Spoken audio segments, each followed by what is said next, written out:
Well, hello everyone, and welcome again to Sports Snobs. This is week two, so I'm going to say episode 2.5 because we did a little one on Saturday with our picks and predictions, which we'll get to a little bit later. But please, if you guys are watching this, please like us, share us, follow us on social media. Everything is below for everything. But we hope that you guys are liking it, and we want to improve and get better. So comment, give us your feedback, your questions, anything like that, and we'll go from there. So, Pat, anything for you to open up, or should we get into the topics? No, I think we can go ahead and get into the topics, but yeah, definitely want everyone to kind of interact with us through all the social medias, reach out to us. Like we said, and I think it might have been our pick episode, but one of the prior episodes we said, eventually maybe we'll have some people join us for quick conversations with some guests. So for those of you who have listened, definitely keep that in mind. Let us know if you have any ideas that we can kind of incorporate into the show to improve it. But outside of that, like Brian said, this is just week two, episode 2.5 ish. So let's get started. Hey, we might have some interesting news on some guests. I'm working on some things. I know I talked to you, Pat, but Yes. might be some big guests there. Hopefully it comes to fruition, but Yeah. let's not tease the listeners too much. Um, so after this week of football, which Harbaugh had the worst week?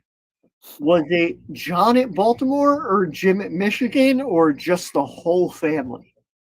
I think the whole family's disappointed. Nothing new either. But I mean, I feel like the more disappointing weekend is obviously Jim Harbaugh, just because of the track record with uh, playing other Big Ten teams.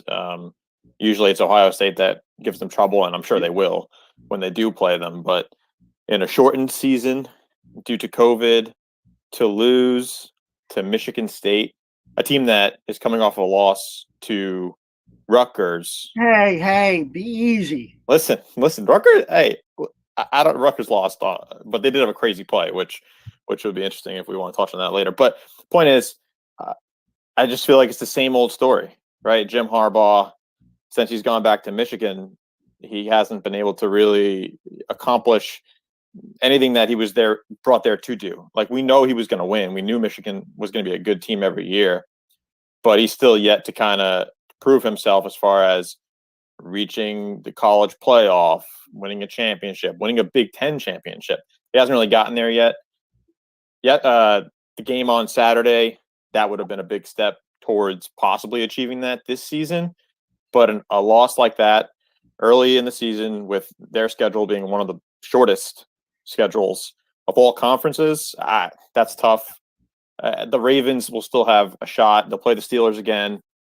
They only have, two losses on the season. Yeah, two losses on the season to the Chiefs and the Steelers. So I think all in all, when you consider all those different variables and just their upcoming schedule and what's their ceiling for this season, I think the more disappointing weekend is Jim Harbaugh, in my opinion. What about you? What are your thoughts? So my question about Jim Harbaugh, right? So you say you knew he was going to bring winning to Michigan, but he hasn't. He's brought great recruiting. He gets great recruiting, right? He gets the defense. He gets great quarterbacks. He gets running backs, wide receivers, but he never seems to be able to package it together and get that great team. So I don't know if that's a bigger disappointment because I expect disappointments from Michigan. Um, so I'm going to say the bigger one for me is Baltimore. Baltimore was up. They outgained Pittsburgh by almost double, if I'm not mistaken. Yeah, it was 400 something yards to 200 something. Yeah. I mean, they played so well. Lamar Jackson, I said last week that the key was to keep him contained. Pittsburgh did not really do a great job on that. Um, Roethlisberger did not have a great game. He had an average game, in my opinion. Um, but yet, in the end, it turned out that the Ravens failed again. And, everybody said last year, oh, the Ravens will never get past the first round. They lost again to Kansas City this year. Now they lose to Pittsburgh when they were up, outgained them. Their defense is supposed to be one of the top three. They showed it by holding Pittsburgh to what you said, 200 and some odd yards, and they lost. So I don't know. I might have to say that John Harbaugh is a little feeling it more because Jim, you expect to lose. Yeah, that's a fair point. I mean, you expect him to lose big games, right? I mean, his career at Michigan, he's 48-19, which I guess if you think about that in terms of each season, he's probably averaging what is that, 8 or 9 wins a season. So he's winning the games he's supposed to win. So to your point, when it comes to expecting him to lose, yeah, sure, of course that's going to be an annual disappointment because he's not going to beat Ohio State. He hasn't beaten them since he's gotten there, and he's lost to Michigan State 3 times over the last 6 years. So sure, yeah, definitely excuse him for, I guess, the low expectations in terms of how that may disappoint you.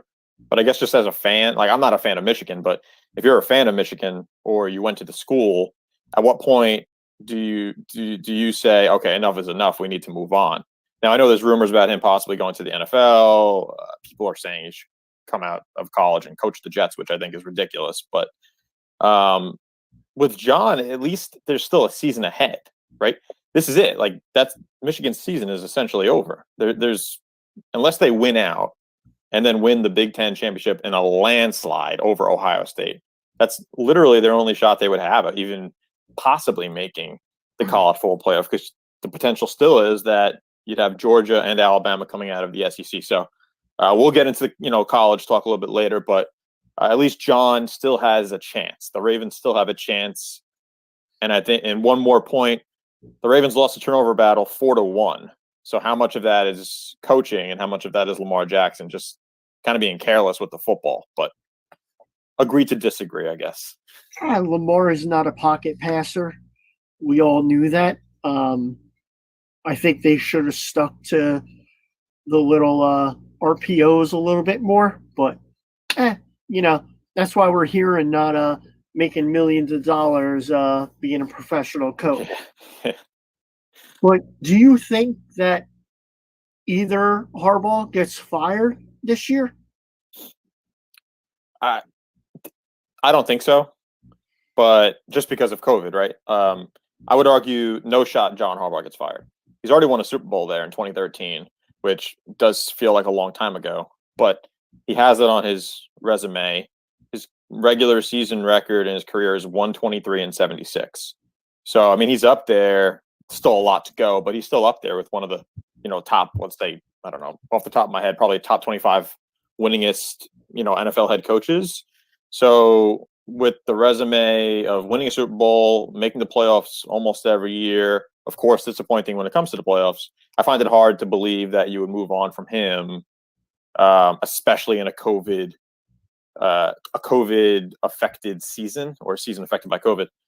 For Jim, though, it goes back to you've been there. We've done this how many times?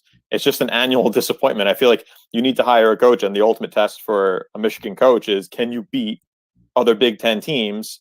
Specifically, can you beat Michigan State and Ohio State?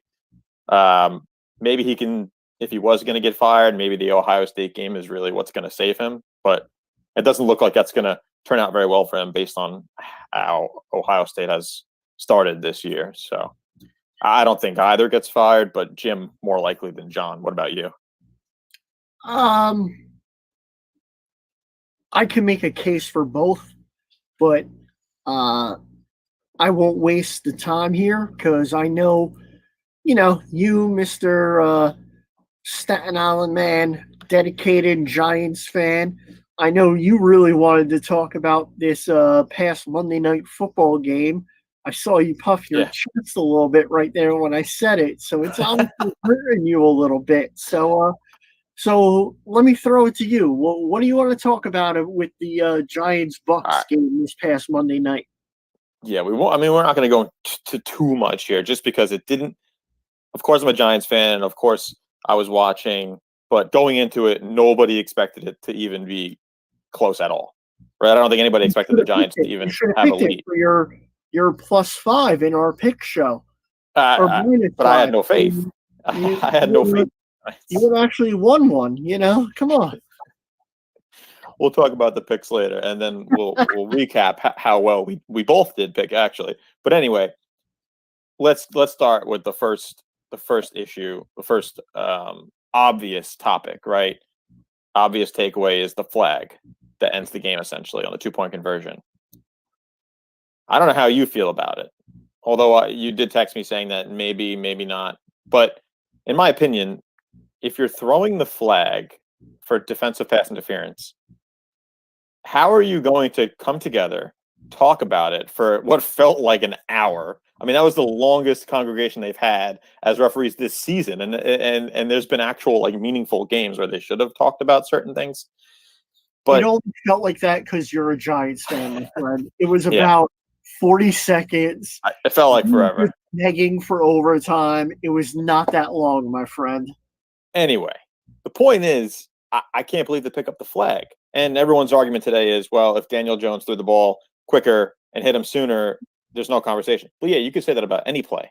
You can look back at any penalty that's ever been called and say, oh well, if he threw the ball sooner, or if he threw the ball here, or if this guy didn't hold, it would. I mean, you can make that argument for any play. I guess my only frustration is that the flag was thrown. Now, if the flag wasn't thrown, then I wouldn't really care. I would be annoyed if I saw the replay and I thought it was pass interference, but there's probably some bias, obviously. But if they didn't throw the flag, then I wouldn't be as mad. But you threw the flag and you picked it up. They haven't picked up any flags all season for defensive pass interference. Why That's now not in this? true. That is not true. I mean, I'm not speaking literally. I'm just saying, like, for Okay. big plays at the end of the game. I've seen a number of games this season that there were flags on like the last 2 plays of the game, and they basically hand the team a victory. There's just really questionable officiating. Obviously, I'm more angry. I'm angrier because I'm a Giants fan, but I don't know. I just find it hard to believe that you'd actually pick up the flag. So That here's my question. Who threw the flag? Which referee? I think it was the back judge, Okay. So who's the actually back, a former NFL player, apparently. But but anyway, the back judge, who all he saw is the back of the receiver, the running back in this instance, and the defensive back coming over, right? So that's all he saw. Now, the people in the front saw, A, did the defensive back touch the running back prior to the ball? Yes. Did it move the running back's hands? Did it move his body? Did it move anything? No, it didn't. And then the ball hits the defensive back's arm. So there was no interference there. It did not interfere with the play. Was there contact? I believe so. But did it interfere with the play? No, it's not like a hold. He didn't knock down the arm. He did not interfere with the catch. He touched him because he was running hard. He has a right to the spot, just like the receiver does. He did not move the running back. He did not move the receiver. He did not do anything. He didn't touch anything. And then his arm is what caused the pass to not be caught. I hear you, and I understand I how it know was you hear me overturned. because I'm yelling. I'm yelling over I here. understand how what went into overturning it. But my point is, it's one of the last plays of the game. The flag's already been thrown. Everyone keeps saying clear and obvious, clear and obvious. But if the ref threw the flag, shouldn't the same rationale apply as like a challenge, right? The ruling on the field is this. It needs to be clear and obvious to overturn. But Clearly, now listen to this sentence. Clearly, it wasn't clear and obvious because the flag was thrown in the first place. So that's my No, only problem. That's my no. only problem. The Yes. flag was thrown from a position of not seeing the full play. But if you You look at the replay, to your point, you said there is some contact. He gets there it's like it's milliseconds early. I'm not disputing the fact that it wasn't egregious because it wasn't egregious, but it's that ticky-tacky type of play that I've seen 4 or 5 times this season, and it did the same thing to other teams, and I didn't think it was right at that point either. But so I believe if his arm did not deflect the ball, and if the ball hit the receiver's hands, they would have kept the play. But because his arm prevented the receiver from even having an attempt at it, I think that's why they overturned it. And that's why the back judge doesn't see all of that. it's just So tough because he doesn't get his head around either, which makes it look like your typical defender didn't get his head around to look back at the ball. I guess that's what's really frustrating. But regardless of that, Daniel Jones, it should have never came down. It should have never come down to that play. There's so many passes for that entire game that if he hits them in the first half, there was 2 plays in the first half. The Giants could have been up maybe, I don't know, 28-3 at half or 28-6, whatever it was. They could have been up by 3 scores. I mean, he misses Slayton how many times in that game? It's absurd. He's wide open on one play where he takes a sack or throws an interception. It's just frustrating. The flag at the end is obviously frustrating, but Daniel Jones has done himself no favors in terms of, making this about the bad call, because when you look back at the game film, you're still going to point out 5 or 6 plays where it's just unacceptable. At this stage in his career, yes, he's only in his second year, but his decision making is just completely questionable. I really don't know what he's thinking. He's just trying to do too much. But do you think it's that because he looks good in some plays, do you think that he's almost like I don't want to even compare him to this, but do you think that his mindset is like a Brett Favre comparison where it's like, I just got to sling it and he just doesn't have the skills of a Brett Favre? I mean, Brett Favre had horrible interceptions, but instead of throwing it away, he tries to make a miraculous play because he did have some great balls. He had, a lot of great passes in that game. He the had one to Tate, especially at the end. I mean, that was a phenomenal pass. Couldn't place it any better. Couldn't drop, like literally hand it to him any better. And do you think that maybe at the same point in time, he's trying to do too much because they don't have Saquon? Do you think that that's kind of all in his head as a second-year quarterback? Coming out drafted, everybody's like, that was a horrible draft pick. He did okay last year. Second half of the year, he started to rise up. Now, all of a sudden, he's what? 1 in whatever, 2 in whatever. I don't know exactly what they are. 1 in 7. No Saquon, no nothing. And it's like, oh my God, I'm in New York. The press is killing me. Do I have to kill it? Like, what do you think? It's definitely in his head. He's trying to do way too much, which just goes back to last year and him having to do too much, even with Saquon, right? I mean, last year it was kind of like he got away with it, right? Because it's your rookie year.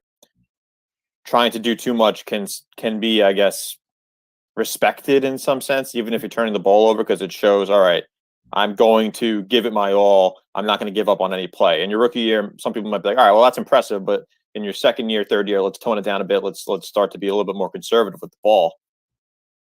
I think he needs to realize that. He needs to realize there's no Saquon. This team isn't going anywhere this season. I need to protect my health, and I also need to make sure that I don't make these ridiculous plays that, unfortunately, if it comes down to it, at the end of the season, the Giants are sitting there right behind the Jets and, whoever else at that point, Cowboys, Bengals, I don't know, you pick them. If they have a top 3 pick, that's just going to come back to bite you.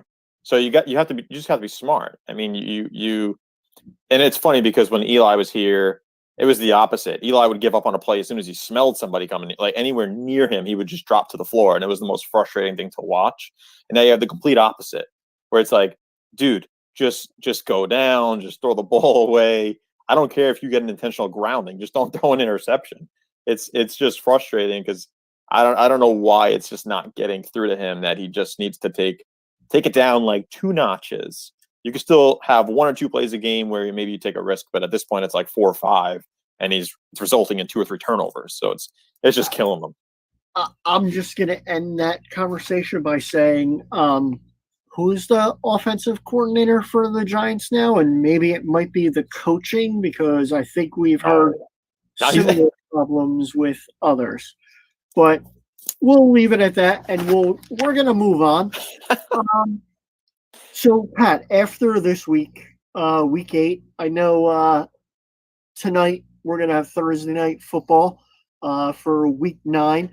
But after week 8, who do you got as the best teams in the NFC?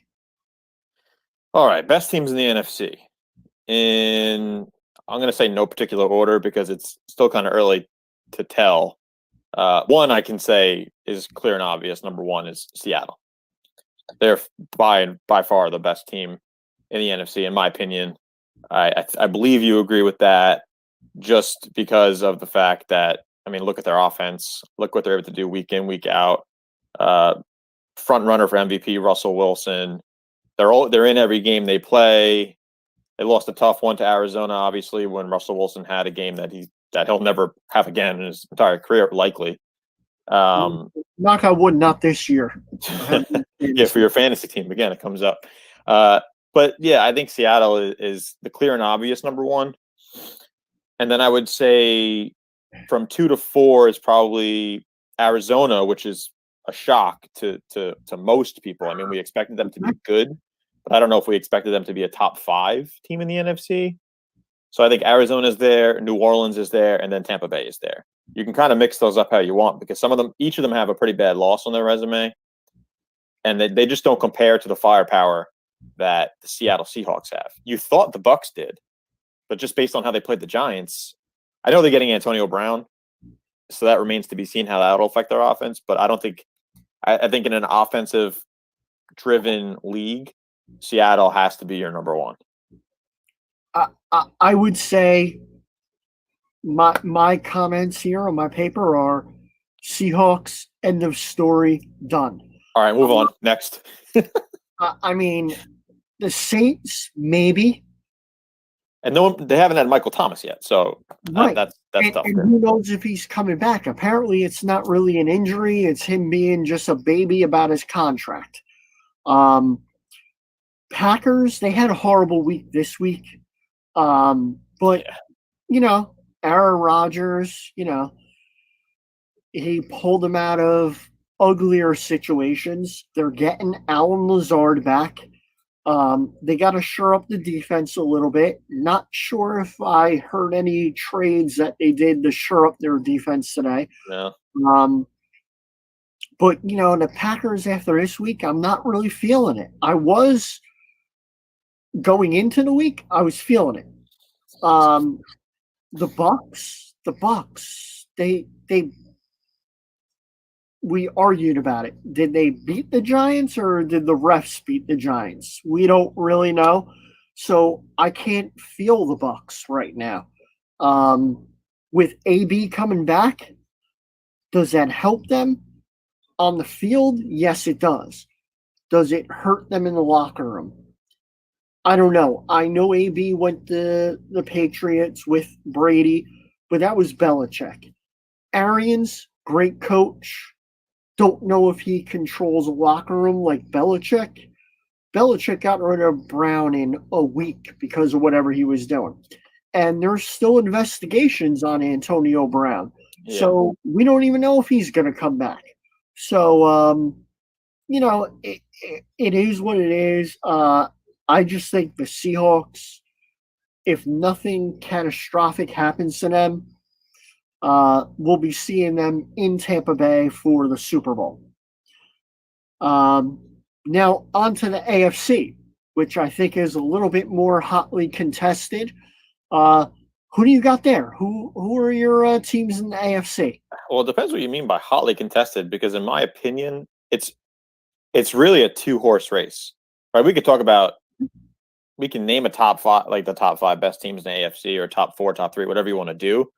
But I really don't think that there's going to be any other team coming out of the AFC, if not the Kansas City Chiefs or the Pittsburgh Steelers.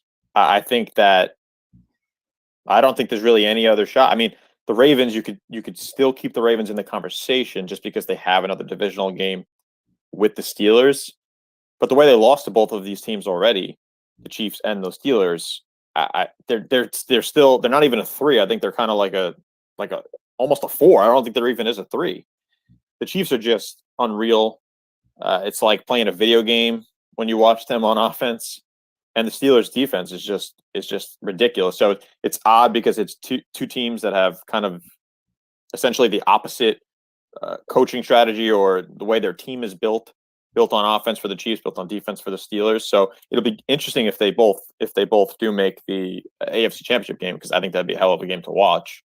But I really don't think there's anyone outside of that you can say is a true contender to represent the AFC in the Super Bowl.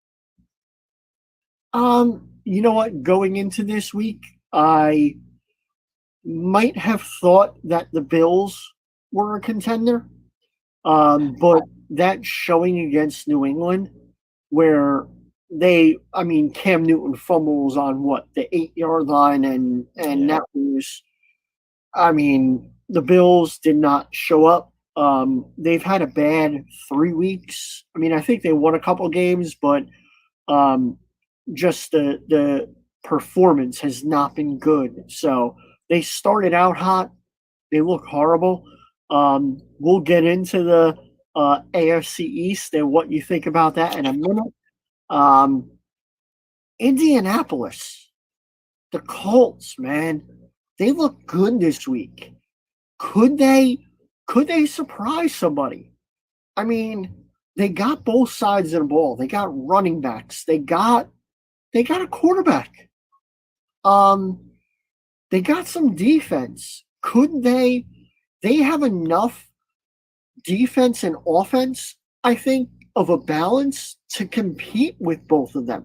I'm not saying beat them, but I think stay in the yard with the Steelers in Kansas City. And prior to this week, I mean, I know the Steelers and Titans game um, was kind of ugly, I thought. Even though it was close, I thought the Steelers dominated them. But this week, wow, they fell back to earth. They're Yeah. out of there. So, to your point, I mean, it's definitely Pitt and Casey on the top, but I might sneak an Indianapolis in there. I can see that. I I think more so. I think you could see Indianapolis knocking off the Steelers potentially if they ended up facing off in the playoffs. However, the playoff format worked out for that to happen. But I don't see them hanging with the Chiefs. Um, and yes, they have one of the best defenses in the league. Their offense is efficient, right? I mean, they do it in a unique way with their tight ends and their running back committee. But their quarterback, Philip Rivers, I just can't take him seriously.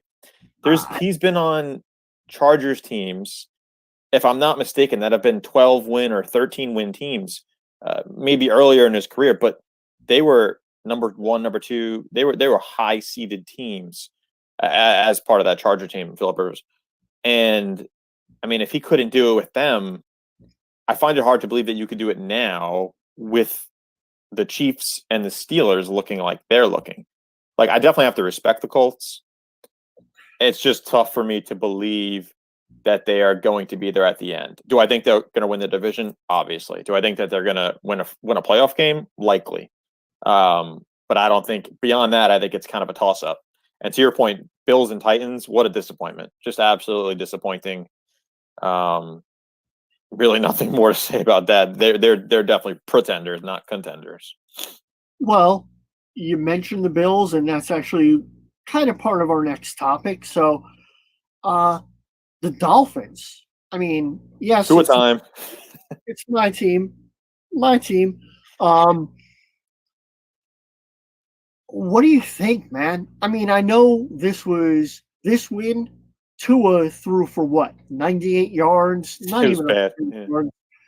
He barely did anything. He got a touchdown, but he didn't have to do anything because the defense, which is actually, I think I read something today, the number one scoring defense after this week. After So, this week, yeah. probably. Um, what do you think? Do you think they have a chance? I mean, everybody talk, is it Bills or Patriots to win the AFC East? Nobody thought the Jets. Couple people said Dolphins might hang in there. Now Dolphins, I mean, they're what, one game behind, and they're looking strong. What are your thoughts? Are they contenders or pretenders? They're definitely contenders for the division.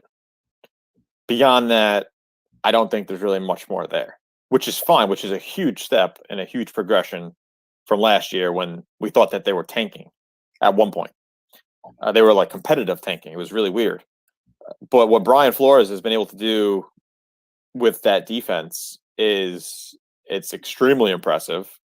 I would argue that he would have to be, considered in the coach of the year talks, depending on how the season finishes out. But I think they're contenders for the division. I I think the safer bet would be the Bills, just because it's Josh Allen's been there, right? And this is to his first year, so I think there's going to be he's not going to win games the way he won this past weekend. The defense isn't always going to show out like that. They got lucky against a Rams team that just I don't know what Jared Goff was doing, what he was seeing, what he ate before the game, what what happened the day before. I have no idea. So they really bailed them out because you thought the Rams would be a decent team. South Beach is very tempting. Just gonna say I've been there a couple times. The Yes, Clevelander, there's a few little bars, even like a little nude beach on the one side. So you could get distracted as a young man uh, in his 20s and a professional quarterback. So maybe that happened. no doubt. I've been there a couple times. Spring break in college, great place. Been to the Clevelander. But yeah, I just there's no way you're going to win games with the quarterback throwing for 90 yards. He kind of managed the game. He's going to have to go out there and win some games as the schedule progresses. So I think they're contenders for the division. I just don't see. I mean, I looked at their schedule. It's possible. There's a possibility that they can finish the season finish it off 6-3, which would make them a 10-win team. But then how do what are the Bills going to do? That's kind of the unknown because, like we just said, the Bills looked like hot garbage uh, the last 3 weeks. So it's tough. That's an odd division, and it sounds crazy to say. I said the Patriots are terrible in our previous episode, and as terrible as they are, and as terrible as they continue to look, they're technically not out of it. And for some reason, I just can't count out a Bill Belichick team. I don't think they'll win the division, but I wouldn't be shocked if some crazy thing happened where the Dolphins and the Bills just fall off and something happens with the Patriots. I don't I'll know. What are your thoughts without being a fan? What are your thoughts? I'll put $100 on the Patriots will not win the division right now. Um, no, I mean without being a fan, um, just analytically, I think that this might have been. I know we talked about it last week where I thought it was horrible that you're going to start Tua against the Rams D, right? And it started out horrible. He got hit by Donald, fumbled, everything went downhill. Then the defense stepped up, and all he had to do was manage the game. So, for your first game as a starter in the NFL, you don't have to win the game, you just have to control the game. And he did that. So, that got his feet wet, his anxiety, his nerves, whatever. It's like, I don't have to go out there and throw a 40-yard bomb. I got to throw a 4-yard dump off, get it off, don't get sacked, don't fumble, keep it going. So I think that might actually help his confidence because now he might come into this game and go, you know what? I won a game. I'm good. The pressure's off me. I won my first game. Uh, and now maybe let more of the talent come through and not the mind games that might happen in your first start. That's just my thought. No, Uh, that's fair. I we'll see what happens. I mean, I'm rooting for Tua, but we'll see. how could you not? I mean, that injury with his talent, He's such a and likable guy. yeah, he really is. He really is. But speaking about Tua and everything else, first year out of college, let's go to college. So Clemson Notre Dame is coming up this week, right? What do you got, man? Trevor is not there. I mean, Clemson, they were close to losing this week, but I'm not going to even try to pronounce their freshman quarterback's name. I'm just pulling it up now so I can give it a shot. You can give it a shot, my friend. I will not. He was called something five, like Big Five or something like that. DJ Uwagalele is what it looks like, but I mean, it might not be that simple. Ukulele. We'll go with We'll go ukulele. ukulele. So ukulele, he started off hard, right? Ugly. But he came through and pulled it out. But hearing that Trevor is not going to be there for the Notre Dame game, what are your thoughts? Well, he'll be there. He'll just be on the sideline, which makes absolutely zero sense. No, I don't think he's allowed to travel. It's No, at apparently he's allowed. That's what I heard. He's allowed to be on the sideline. It doesn't make any sense. Maybe it's just a rumor, but that's what multiple news or ESPN Insight, wherever they are, have reported. But anyway, he's not playing, right? So, I mean, this is the NCAA has to hate this, right? It's the 1 year where Notre Dame is essentially playing in the ACC. This is possibly the game of the year, one of the three best games of the year across college football, not just in the ACC. And he can't play, and rightfully so. I'm not saying that we should, allow a star player who had COVID to play in 9 days as opposed to the 10. But why not? Make exceptions to the rules, my friend. I don't know. That's tough. That's a bad precedent to set. But we both work in pharmaceutical compliance. You make exceptions to the rules. Come on, you don't follow the rules. I don't make exceptions anymore. I just see other companies make the exceptions.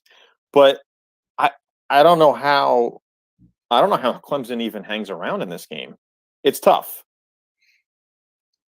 They almost lost to Boston College, right? I mean, that's just it was close. They were losing throughout the game. Yeah. And they made some big plays, right? You still have some stars on that team, and that defense is still as good as ever. But Notre Dame is not Boston College. Notre Dame isn't any other team in the ACC that Clemson annually dismantles and wins by like 30. So I just find it tough that this guy, Ukulele, is going to be able to lead them to a victory over Notre Dame. I don't know. I want it to be a good game. I want to watch this, and I want it to be close. It would be great if he could pull it off, but I just find it hard to believe that in your second start against a top 10 team that you're going to be able to do what Trevor Lawrence does. They're just not. They're not the same. They're not even similar in their kind of athleticism, the way they throw the ball, things like that. And this guy's a beast. He's huge. He's like Jamarcus Russell, except more athletic. So it's just interesting. I don't think they have a shot. I really don't. I'm going to disagree with you. I think that the game against Boston College is actually going to help Mr. Ukulele because if he would have came out and just blown out Boston College, he would not have learned how to play under pressure. And because he started out down, played horrible, came back, overcame it, and won the game, may it have been their running game, their defense, whatever. it doesn't matter. He survived and advanced, right? So I think that that actually helps him against Notre Dame because Notre Dame is going to put him in tough situations. But the situation he was in against Boston College just now was really damn tough. So he's used to a tough situation. I think if Clemson came out and blew out Boston College, I'd be more down on them this week than I am because it was a close game at Boston College. That's fair. I mean, I hope you're right, but I something tells me that it's just going to be tough. It's just going to be tough. This isn't your typical ACC opponent. The ACC is weak overall. It's Clemson's conference to take every year. So I don't know. We'll see. Hopefully, it's a good game. But speaking of conferences that are usually one team for the taking, I know you want to talk about the Big 12, which is just chaos at this point. Yeah, I mean, do they even have a chance to have a team make the playoff? I don't think so. It's so weird the way the top teams have lost to unranked teams. It's the same thing every year, right? I mean, it's a shame because Oklahoma is always there, scoring 50 points a game, but they can never. They always lose to a team that's not ranked, and it's kind of a letdown every single year. Same thing with Texas. They have these great games where they'll score 40, 50 points, and then they have that one week where they put up a dud. So, and those are your typical Big 12 winners, but now we have Kansas State and Iowa State sitting at the top, which I don't know what to make of them. I don't follow Kansas State football. I don't follow Iowa State football. I just know Iowa State had a horrible loss earlier in the season, and I don't know enough about Kansas State. I'll be honest. I don't know what to make of that. Iowa State lost to Louisiana, not Louisiana State University, Louisiana. Kansas State lost to Arkansas State, not Arkansas, Arkansas State. Yeah. And then West Virginia this week. Oklahoma State, their only loss, Texas, this past week. Texas, they always play hard. My thought for the Big 12 championship is West Virginia. They have 2 losses right now, but they're going to win out. They're going to beat Texas. They're going to beat TCU. They're going to beat Oklahoma. And they're going to beat Iowa State. And then in the championship, it's Oklahoma State versus West Virginia. Whoever wins, they're not making the college football playoff, so it doesn't matter. But that would be big for WVU. And a shout out if he's watching. My buddy Kevin Freeman played for West Virginia back in the days. So, big love to Morgantown. Loved it. Great time. I don't know if you've ever been, Pat, but great football team. Yeah, I've heard some stories about some wild West Virginia tailgating experiences and just football experiences in general. Obviously, one of the better party schools. But I got to disagree with you.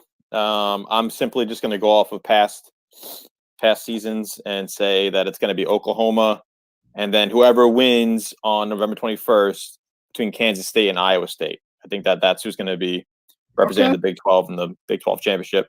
Just because Oklahoma's there every year. I know they lost, and I know they lost ugly, but I just feel like they'll pull it out at the end, and then it's just a matter of you pick it: Kansas State versus Iowa State. I don't know. Oklahoma State. I can't. Let's make sure this is recorded, so when the Big 12 championship comes up, we can let's do it. Revisit this. All right, my friend. Yeah. So we talked a little bit about it, but let's go to the Big 10. Is it just Ohio State? Is there anybody else there? No. That's all I got. No, it's just Ohio State. It's Indiana. I know I talked about Indiana last week and saying that maybe they'll be who knows where they'll end up because they beat Who they knock? Michigan State on the last play of the game with the Michigan. conversion. Michigan. Penn State. Penn State. I'm sorry. Yeah, Michigan State lost to Rutgers. That's right. Penn State. Yeah. So I know I said that it's possible they'll end up in top 25, and that might be the case, but I don't think that they're anywhere close to in the same league as Ohio State, especially with Justin Fields there, still top 3 Heisman candidate. I just can't believe that any other Big Ten team, based on past and this year, will be there at the end. I know someone has to be there because Ohio State has to defeat somebody in the Big Ten championship. But who are we going to have there? Purdue, Northwestern, Wisconsin, who we don't even know if they're going to be playing football the rest of the season at this point. They have like 30 players that have tested positive for COVID, so I can't see Wisconsin even being able to field a team until mid-November, maybe even Thanksgiving. So what are they playing? 4 games, and they're going to go 4-0 and represent the Big Ten West. To me, it's Ohio State, and the rest is just window dressing at this point. It's just purely for entertainment. So I'm going to actually go out on a limb here. Whoa. And I'm going to say Michigan beats Ohio State this year. Wow. Let's capture this. Just that quote. It's one of those years where it looks like Ohio State's just going to cruise. Michigan is looking horrible. And that's when it happens, man. You overlook your opponent in a rival game. No fans. I don't know where the game is even this year. If it's in the big house or in the shoe, I don't know.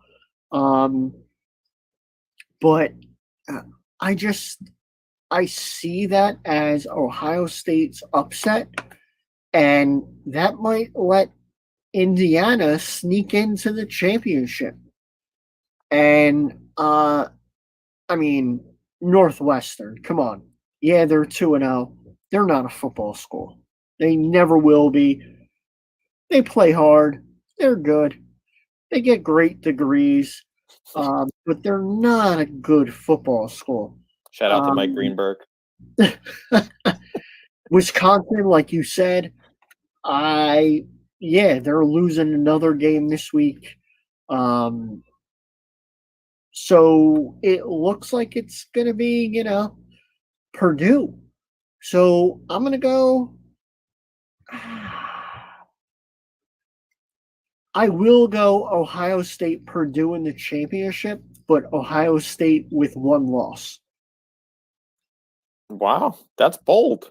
That's really. And then what does that do for a Big Ten representative in the college football playoff? Because, picture this scenario. I know we don't have much time to dive into this, but, you picture Notre Dame beating Clemson this week, right? Let's just say they pull it off by 1 score. A Trevor Lawrence-less Clemson.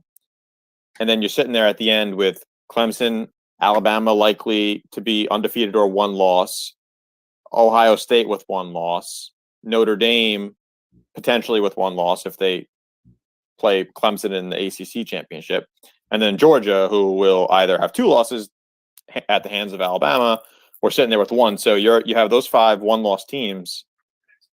What are you doing? Let's talk about that when we get a little bit closer to it. We're talking 6 weeks out, 7 weeks out. All right, my friend. Yeah, sooner than you think. So, last little topic before we talk about our wrap up. So, UFC, they had another great event this past weekend. So I know you're not a huge UFC fan, Pat. I don't know if you watch the fights or not, but the one thing I want to say is, do you think that Dana White is the greatest commissioner in all of sports? No, I don't. And what was this weekend? UFC 10,005? I feel like there's one every week. It was like UFC Fight Night ESPN 12. I don't know. Oh, they've reset at 12. No, listen, he's a great president or commissioner, whatever his role is. But I can't say that he's the best across all sports. I think it's kind of easier for him to do his job because he's not answering to owners like you are in the NFL or the NBA, right? I mean, who is he really answering to? He only has to really please his fighters, which I mean, there's some great fighters in the UFC. Don't get me wrong, but I mean, a lot of these guys are willing to fight for close to nothing.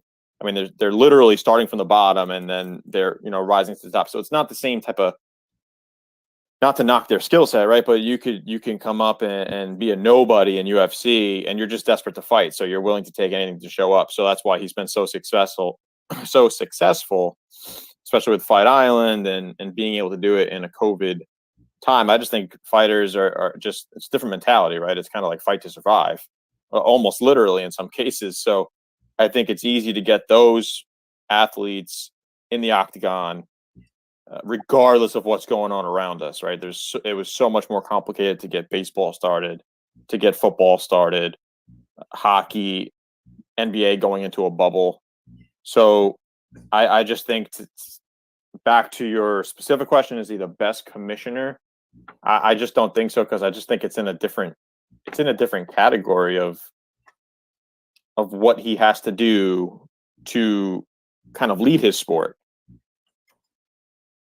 Okay, that's fair enough, but I would say yes, because of what I mean. He was the first one to bring United States sports back. I mean, we had European soccer and Korean baseball that came up before, but he fought regulations. He fought all that to get the UFC arena in Las Vegas to allow them to have no fans. He's the first one to do that. Then every other sport decided to follow suit and go, oh my God, we could do sports with no fans and get the TV revenue. What I also loved is, so Anderson Silva fought this week, and I think we touched upon it last week. If we didn't, I apologize, but I did not think Anderson Silva should be allowed to fight again. I thought they were setting him up for Uriah Hall to just execute him and send him out on his way. And the fight started out where Uriah Hall was kind of timid and didn't really go at it, but end of second round, third round, just demolished Hall. I'm sorry, demolished Silva. And Silva came out so they ended the thing and comes out center ring, and they ask him, "Is this your last fight?" And Silva's like, I don't know. I'm thinking about it. I might do it again. I'm going to go back. And then literally 5 minutes later, because that was the main event, they have Dana White on the podium doing the post-fight conference. And they're like, so do you think Anderson Silva will ever be back in the UFC? And he's like, no, I made a mistake. I had him here today. I ruined his legacy. He will never be back. So that's why I love him as a commissioner, because no other commissioner is bold and outspoken. And I know you said like other sports have to listen to owners, but boxing, they don't have to listen to owners. And you don't have any commissioners or any organizations that would ever do that or ever do anything like this. So him, and you mentioned Fight Island, setting that up in the time frame he did, so that now he can not just have U.S. fighters fighting in Vegas, but now international fighters fighting in pay-per-views. Maybe not commissioner, but I will say one of the smartest businessmen in sports. I respect it. I mean, he could essentially do whatever he wants, though. He's the face of UFC, and they just don't have to kind of go by the same rules. And for those who are listening, I'm using air quotes because I just feel like with the UFC, it's just so much more They kind of can just work. go with it, make it up as you go, just because the nature of the sport. And like I said, people are desperate to get into it, right? Um, there's no doubt UFC is the fastest growing sport in the world, but I think it just goes back to it's one of those sports that people who come from nothing. I know you hear it in all sports, right? There's stories about these people who come from nothing, but in UFC, it's what it is. I mean, these people are motivated to do whatever they can, right, to get into the octagon, to get their shot at getting paid, becoming famous. But to your point on Silva, he said, did he really say that he ruined his legacy based on that fight? Because I'm pretty sure Silva is 1-7 in his last 9 fights. I'm pretty sure his legacy was destroyed maybe 3 fights ago. I mean, the dude's 45 years old. It didn't help him at all. But I mean, what was he waiting? I mean, why were we allowing him to fight in the first place? This should have been cut off maybe 2-3 years ago. Agreed. But he said I shouldn't have let him. I shouldn't have sent him out to slaughter. Something to that effect. Yeah, I don't know. But in the last couple of minutes, we're gonna brag right here. So, as we mentioned earlier, Pat and I did a podcast on Saturday that was an NFL pick show, and we both went 3-4. I should have gone 4-4, but Pat talked me out of one of my picks because he said the Steelers were a definite no-brainer. So I flipped my pick. But other than that, I wish I would have bet my own picks because I didn't. I didn't bet at all actually this week, which was shocking. But we both went 3-4. Um, this week, we're going to come up with a little contest between us. We're actually negotiating the terms. It's a little contentious negotiation. Yeah. We'll get it done before the Saturday show. Um, but yeah, it's going to be we each get point. We're going to figure out how, but we'll get points for the picks and loser. I think we agreed to loser of the week does a shot to open the show, and Sure. then end of the week or end of the year we'll do something a little bit more egregious. But other than that, just want to thank everybody for joining us, and again, like us, share us, follow us, comment, email, do everything. We want some commentary, we want feedback, we want questions and topics you want us to cover. So anything to close, Pat? Nope. Just hit us up on all the social medias. Just reach out to us. Let us know what you think. Only our 3rd episode, as Brian said. We're going to continue to get better. I mean, I think this was the best episode we've had. Yeah, that's just my opinion. I know I'm not biased in that. But yeah, if you want to win some money, definitely stay tuned. And I'm tuned into our picks show. I know Brian didn't bet it, but I did put some money on the Steelers, and they won me a couple $100. So I'm just saying, if you wanna follow the money, you follow my picks. Dude, And you got a kid coming. What are you betting hundreds of dollars for? Come on. hey, I found something I'm good at. It's taken me 29 years to do this, but I finally found something that I'm actually good at. Well, thank you, everyone. And thank you, Mike, for producing. And Yeah. see you guys on Saturday on the Pick Show. See ya.